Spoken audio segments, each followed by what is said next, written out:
So my name is Dave Nolen. I am a faculty member at MSU Libraries, and I have been in that role for almost 18 years. I have been serving as the RUF faculty advisor for almost that same amount of time, and I have been an elder here at Grace for about 17 years. My name is Amelia Nolen, and I have been the administrative assistant with RUF at Mississippi State since 2014. And then I have been an adjunct professor in the Department of Sociology in the social work program at Mississippi State since 2016.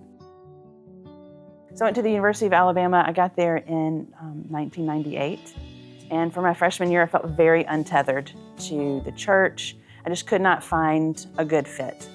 And my sophomore year, I had a new roommate, and her brother had been going to RUF, and he said, hey, it was not an option. He did not present it as an option to us that first time. He said, y'all are coming with me, we're going to RUF. And I had no idea what we were going to, other than it was just a Bible study that he had been going to, is what I understood at the time. And walked in and felt like I had found my people. Felt like the missing pieces to the puzzle for me were coming, just being put back where they should have been. The things that were taught and preached were the things that I had heard growing up through my youth minister, but I hadn't found in the churches that I was going to in Tuscaloosa. Felt like a safe landing spot when I had felt untethered for a while. And so there at the very beginning of my sophomore year, my roommate and I started going, and that opened up friendships that she and I had not had before, and a real connection to kind of more than just our small little circle that we had developed for survival purposes at that point as new students at Alabama. And through the years in undergrad and for the year of graduate school that I was there, RUF continued to be that. We found our community, but found people to be with who were like-minded. We had fun, but also just kind of edified each other through those years of college. My experience with RUF actually goes back pretty deeply into my childhood. My dad was a PCA pastor. He's now retired. And so Billy Joseph was the campus minister at University of Alabama, and he would regularly bring college students to our little church. And I always thought it was cool that there were college students coming there and they were somehow involved in some sort of church activity as college students. Right, as a kid, they always seemed really cool. And growing up in a small town, it gave you a picture that there's actually a wider world with lots of people that you don't know out there. That was something that was always interesting to me. And so then when I went to college, I was familiar with the ministry of RUF, through those experiences. And so I sought out Billy Joseph, who was still the campus minister at RUF, and he remembered my dad, remembered meeting me as a kid. And so I just kind of got involved with RUF from there because it was a logical thing for me to do because I was really struggling and really, just sort of struggling with the church. And, not at a point where I was grappling with my faith per se, but grappling with sin and difficulty that I had seen in the church. And I think that's, one of the things for me, RUF, and the emphasis on the church is really where it's at, right? It's not RUF, it's RUF pointing to the church. And the organization that the Lord Jesus himself established to carry forward his kingdom work, that hit home for me in a profound way. And, it sort of took off from there for me in my spiritual walk. So I met Dave our sophomore year in college. We had mutual friends outside of RUF, but my memory is that we met officially at RUF. And so we are one of the many RUF success stories of meeting and getting engaged and married through RUF. Our campus minister was a groomsman in our wedding because we had many pastors in our lives already. We're both pastors' kids, and so Billy was a groomsman in our wedding, which was fun to involve him that way. So that's how we met and dated through RUF and got married right after graduation. New Year's Eve 2007, we moved to Starkville. Dave had gotten a job working for Mississippi State, and so we moved here thinking we would live here about 3 or 5 years. And then the first year or so that we were here, our son Joshua was born. And Dave's job was going well, and the Lord didn't move us in 3 to 5 years. And then Anna Ruth was born, and I was working for RUF and working in the community and working on campus, and all of a sudden we had been here for 12 or 13 years, and Audrey was born, and so we have lived in Starkville now almost 18 years. The Lord has been kind and kept us here. We're officially townies of Starkville. I think we crossed that threshold maybe, I don't know, I think there's probably an official like 8 years in Starkville and you're a townie situation. And so it's a fun role to play here, of having lived here so long in a community that really does feel very transient and people in and out so often. Really what comes to mind is Dorman Hall. And I think what that encapsulates to me is a sincerity and an authenticity with Mississippi State RUF that when if you're familiar with Dorman, you walk in and you go, okay, clearly not the nicest building on campus. Not the worst necessarily, I've seen worse than that, but Dorman Auditorium, it's a little dated. You walk in and you go, okay, what's the draw here? And yet you see students come out by the hundreds, week after week, to a cruddy auditorium, and they're there to hear preaching of the Word, and they're there to sing and to pray. And so there's this aspect that I think of Mississippi State RUF, there's this no frills kind of Christianity, right? It's not flashy, it's not necessarily a show. You're not going there if you're looking to be entertained. You're going there because you recognize there's a problem. There's a problem with the world around you, there's a problem with you, and that Jesus is the only answer. And that's the only explanation for why people would come out week after week, year after year to RUF Mississippi State. And so I think there's that authenticity and sincerity that's just encapsulated in that. When I hear RUF at Mississippi State, I think initially the things that pop into my mind are faces of people, but also a general sense of community in the Lord. Students at Mississippi State, if there was one way for me to describe them, is that they always want to be together. It doesn't matter what they're doing or where they are, there's just a sense of we want to be together.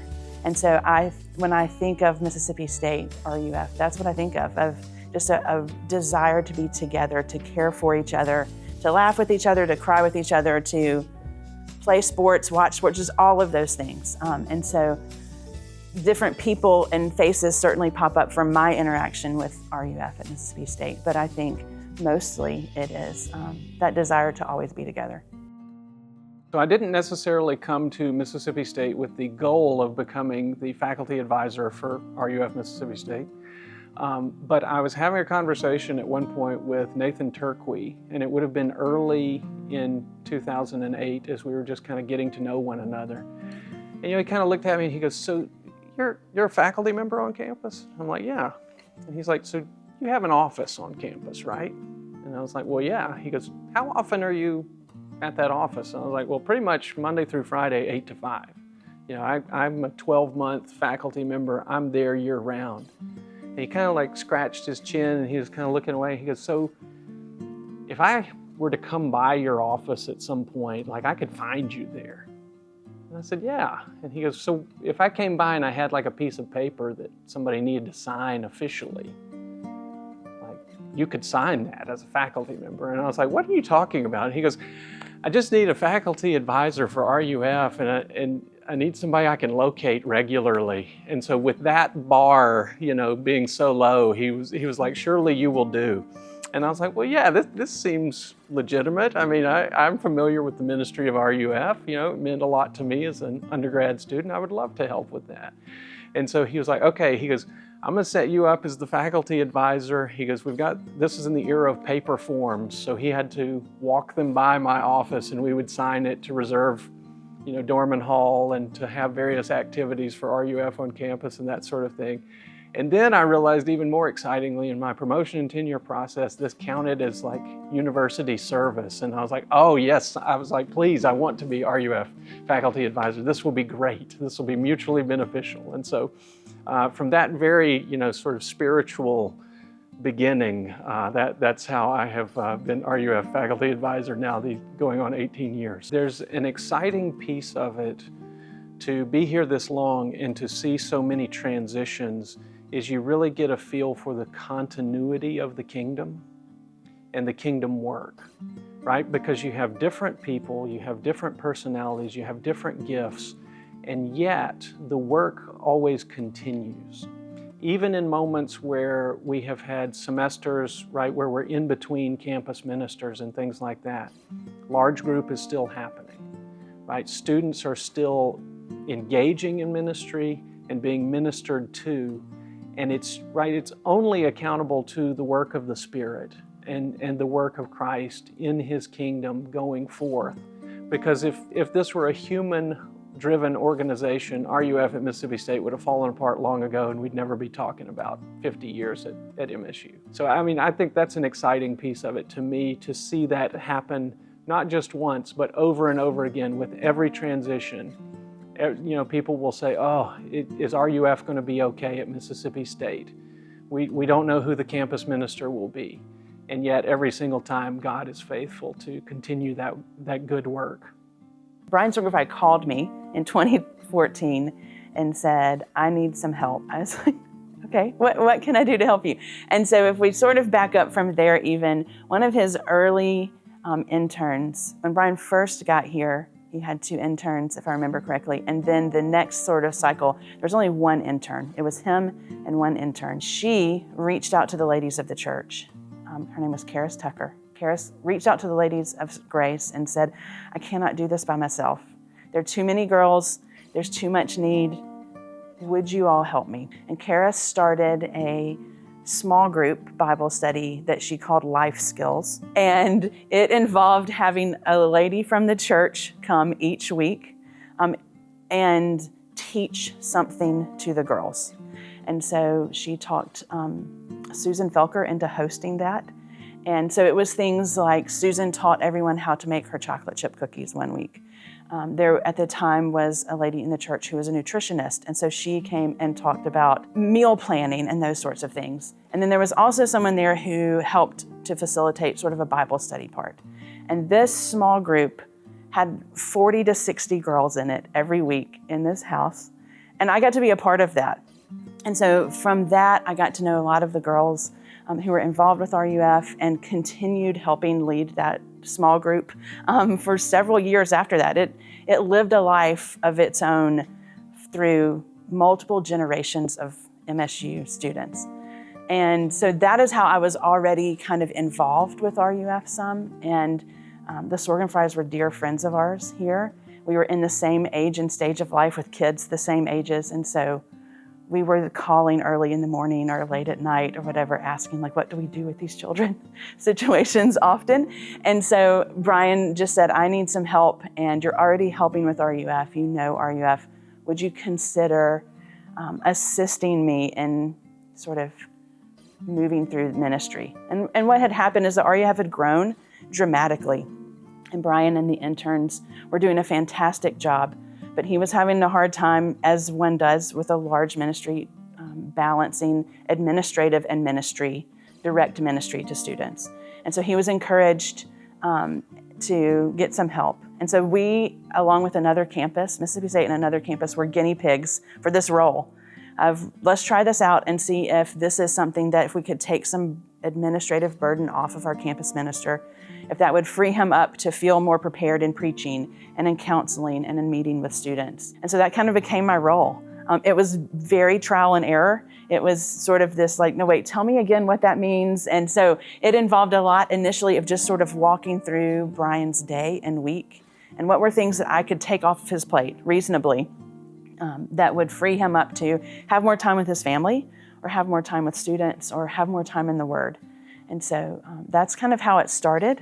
And it has changed over the years, but really that foundational hope of relieving the administrative burden so the campus minister can feel like he is able to do the ministry part of his calling more, I think still stands in what I do. I've been the administrative assistant here for 11 years. So that has included 4 campus ministers, 2 campus staff, and I had to count up this morning, I think that it's 15 interns cycling in and out, which has been such a gift to me and our family of having close relationship with people that the Lord has called here in ministry, and particularly a relational ministry that has spilled over not only into just relationships with the students, but relationships with us and our family. And it's been a blessing to us in that way. Every so often, something will crop up, right, that could be an issue there. One of those happened in the infamous dating game debacle in the library, right, which again, I work in the library. I didn't really know about any of this happening until after the fact, and then Brian Sorgenfrey came to me and he said, hey, we've got an issue and it involves the library. And I was like, oh great, thank you so much. And he said they get points in the dating game for going to the 5th floor study area, which is an aggressively policed silent study area. And as a couple, they scream. And there were enough of them doing it in sort of a rotation one night that the campus police were called, and now we've got some RUF students who need to appear before the dean of students. And I was kind of like, okay, I was like, great, do I need to do anything, or can I remain, safely in the shadows on this? And Brian was like, I think everything is fine. I've talked to dean of students, they understand. The students are just going to go in and apologize.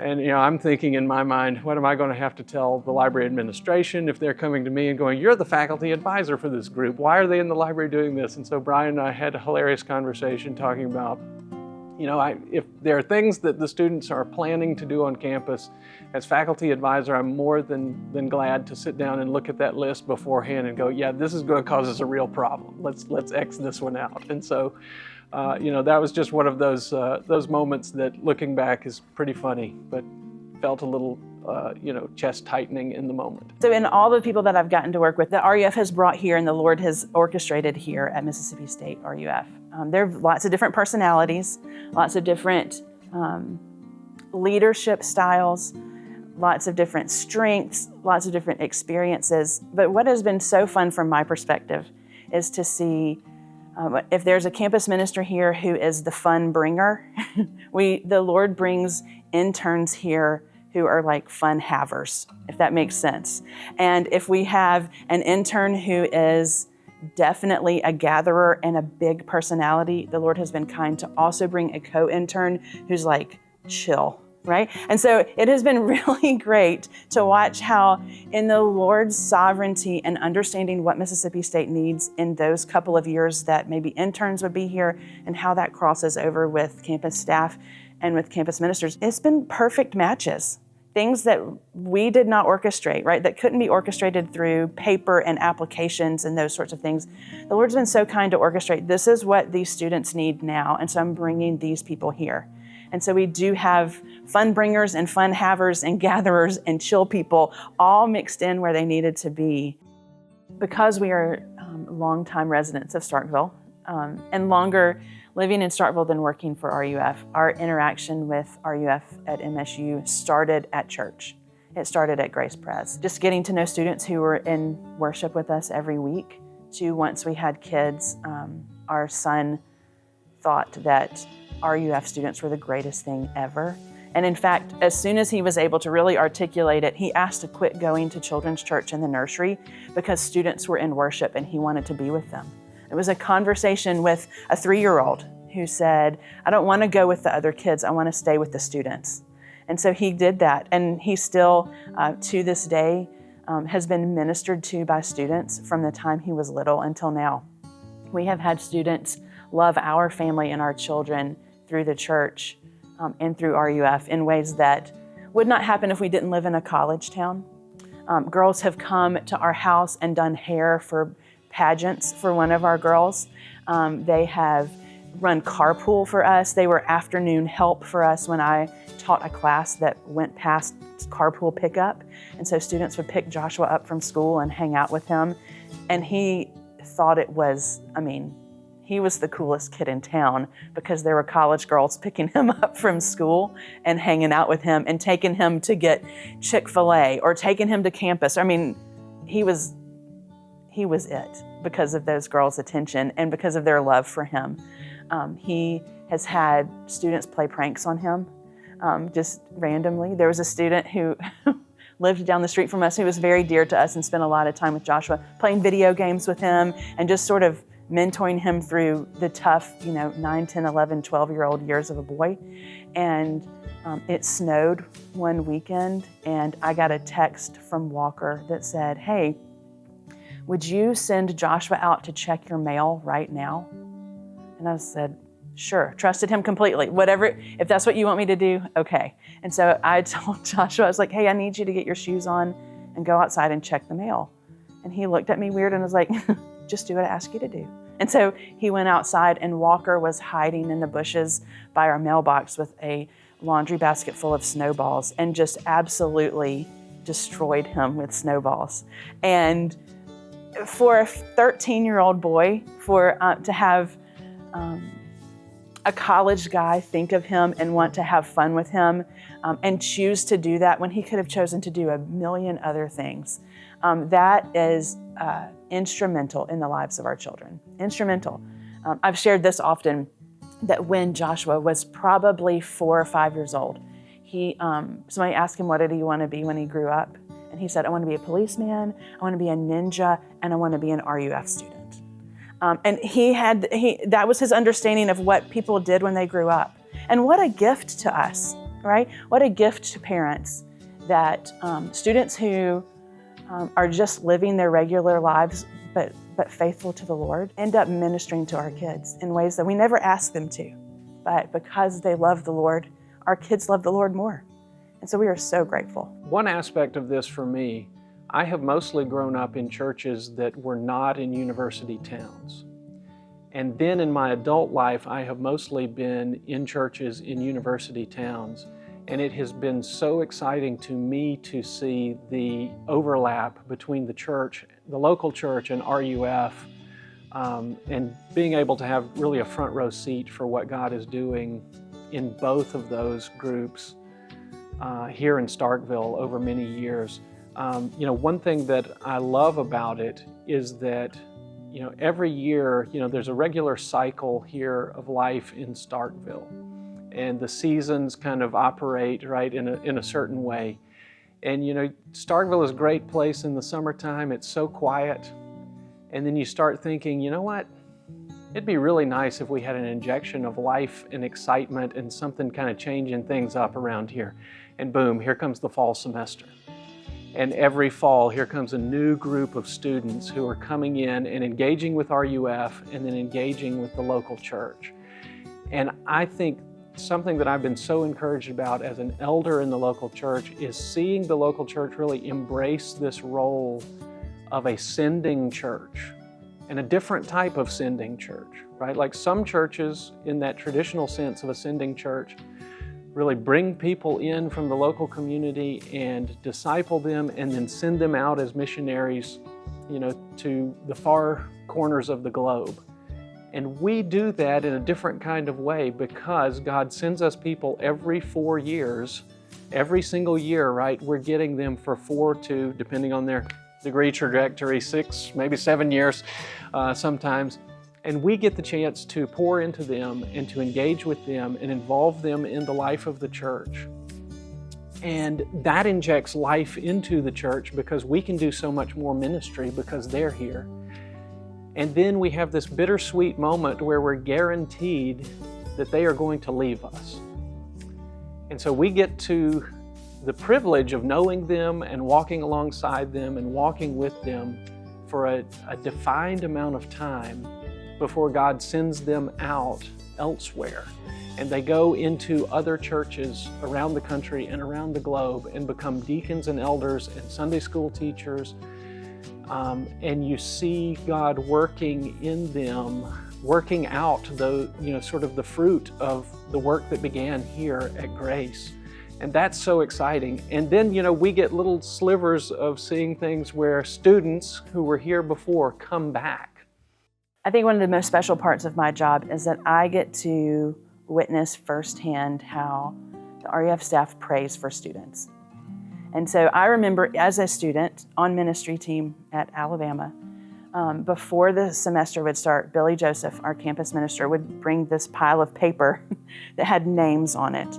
And I'm actually unclear where Billy got all of these names. He possibly just knew people. He did. He knew everyone. And so he had this list of names, and he would just say, y'all, we're going to pray for each of these people. These are current students. These are students who are coming. If you don't know who they are, that's fine. We're praying for every single person on this list by name. And in my memory, that list was really long. I remember sitting around his house and somebody else's house in pairs, and we would pray he would just pass out, everybody got 2 pieces of paper, and we prayed out loud the names of those students and what we knew about them. And that was impactful to me as a student, because I thought, well, if we're doing this now, somebody certainly prayed for me at some point, and I didn't know them. And somebody in that room was praying my name too. And now, as getting to work for RUF, I see that happen in our staff meetings weekly for the last 11 years. We have prayed, students are prayed for every week. Sometimes there's a list of students and we don't know who they are, and we pray for those names.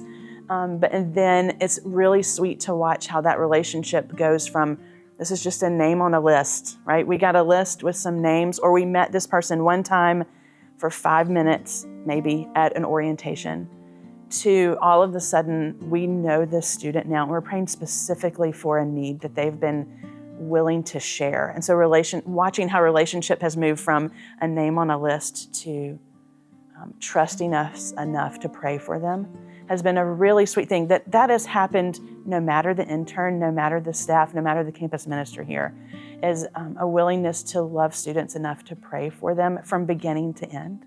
And that's been such a special thing for me to get to watch and see. And to see even students don't know that that's happening necessarily, but I know that students feel the effects of that. Dave will have to speak to he'll have to fill in some of the gaps in this funny story. And it's funny now. I think in the moment it was like, oh goodness, what's going to happen? One year during the spring semester, we played the dating game, wherein students were matched up randomly with someone, and they were given a task to do. And you got points, and people were I don't know exactly how it worked at the time, but I know that one of the tasks for the dating game one year was that you went to the 4th floor of the library with the fifth floor of the library with the person that you had been matched up with, and you screamed as loud as possible.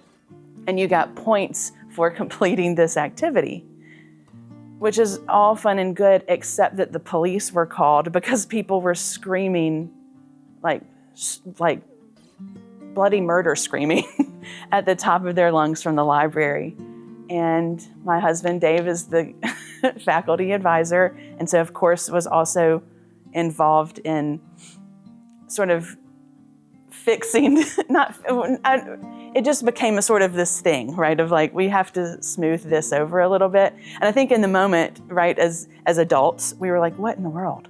But like looking back on it now, it really is funny, this sort of innocent playing of a game, like we will get these points, right? We will win. We will win no matter what. And so we will maybe make a questionable decision and go and scream at the top of our lungs in the library on campus. Surely there are no consequences, right? And so it's a hilarious thing to think back on. We have come a long way. We don't put that on the dating game anymore.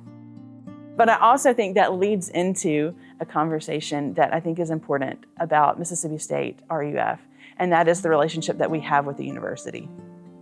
That even something like, I don't know how many students it was who went and screamed in the library, enough that the police were called, and that the Dean of Students office, I think, was involved. Dave will have to double check that for us. But that also that the university's like, you know what? We have such a good relationship with RUF.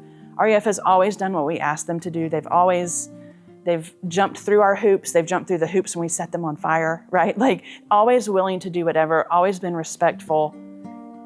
We're good, right? And so any time that Dave and I, from administrative perspectives and advisor perspectives, have had to go to the university to ask for something, or have needed to ask for a favor, or for some sort of special accommodation, no one has ever balked. No one at the university has ever said, you know what? You have used up your welcome, right? You've asked too many things, you've taken too much, and you haven't given. The response back is usually, and most often, RUF has done so much on campus. We see your students serving other students. We see your students involved in the Access program. We see your students doing A, B, C, and D. You have always filled out the paperwork. You've always done this. You've stood in line. You've done all of these things. And so yes, whatever we can do to help you, we want to do that. And so I think that speaks a lot to the history of RUF here. We have not, in the last 18 years, felt like we were trying to Band-Aid things over with the university to seek their favor. Instead, I feel like they have said, we want to do what we can do to keep you here. What do you need from us? And so even in spite of students screaming in the game for RUF in the library, it has always been, we want RUF here. It is an asset to Mississippi State University.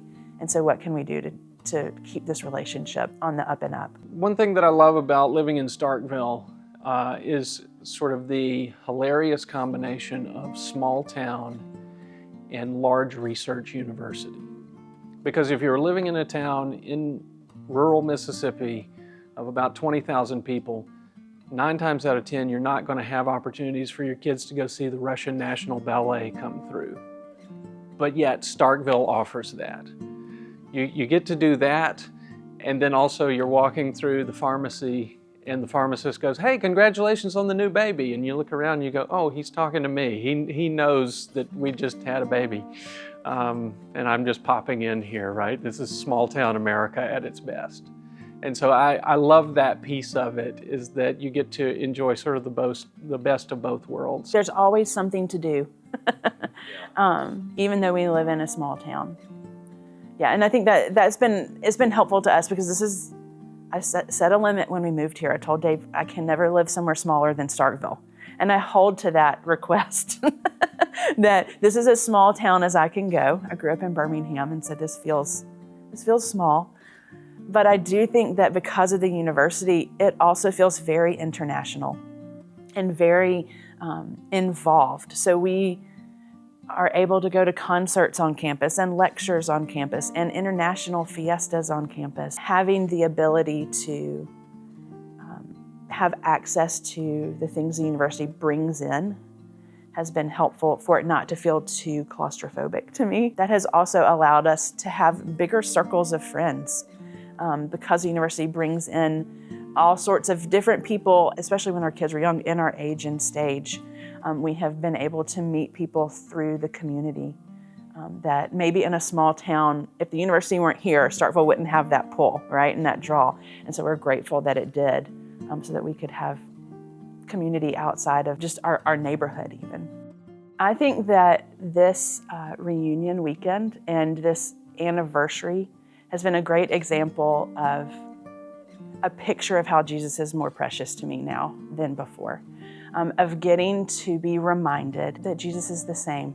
He was the same Jesus 50 years ago when RUF started here as he is now, and getting to sit with Austin and look at how can we remind people who were involved with RUF and who lived in Starkville and even who came to this church that it's the same God and the same Jesus that was at work then is at work now. And it's been such a sweet gift to me as somebody who is tangentially affiliated, right? I am not, this is an anniversary I'm celebrating not because I'm a student, but because I live here and I love RUF.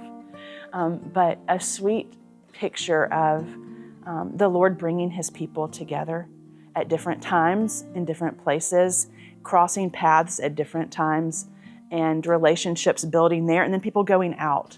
But those relationships that were built here over 50 years are things that people are taking with them other places. I mean, in our house, we frequently tell our kids that the students that you're going to church with right now, you will get to be in their churches when you go other places. We are prayerful that our kids will end up in a shepherding group with an elder who was a student at Mississippi State and went to RUF and who loves the Lord because of that. There's a high chance that could happen. There's been a lot of people in and out of these doors here in Starkville, right? And what a sweet thing that there's a legacy that goes out, that the Lord's work doesn't have time limits on it. And so it's been a real sweet reminder to me of sort of this this full circle work of the Lord and planning a big party like we've been planning to celebrate the Lord's work here. It's a sweet reminder that Jesus is the same yesterday and today. And because he is the same yesterday and today for the next 50 years of ministry and of life and of my walk with him, he will be the same. So I appreciate that, being taught that through RUF. I think that my love for Christ grows year by year in seeing the way he's at work in RUF and the local church because of that aspect of continuity, right? Like, we've been here for almost 18 years, and you recognize that that is a drop in the bucket in terms of Christ's kingdom work, and that the kingdom goes forth in power regardless of us. And he graciously gives us the opportunity to put our hands to the plow at different times and different seasons and in the places where we are, and yet his work continues. And so I just, right, like, you know, just being in love with King Jesus and just seeing him at work. Like, that's just, yeah, unstoppable.